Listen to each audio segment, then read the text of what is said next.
Hello friends, there are some points on international law and their parts public international law and private international law and the difference between these two. International law.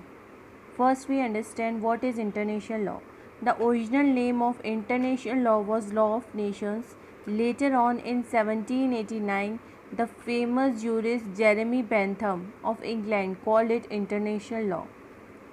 In simple language, the body of law that governs the legal relation between or among state or nations.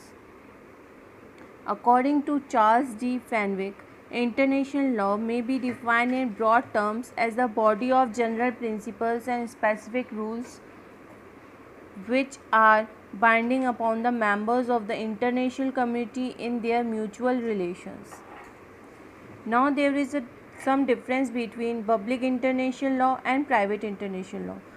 Public international law mainly controls the conduct of states, whereas private international law determines the conduct of individuals.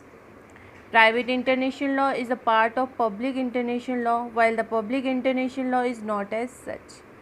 Public international law is the same for all states, but private international law may be different for different states.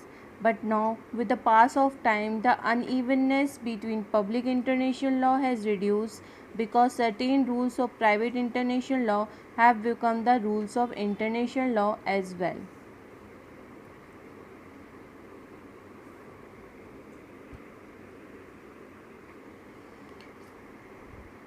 Thank you all.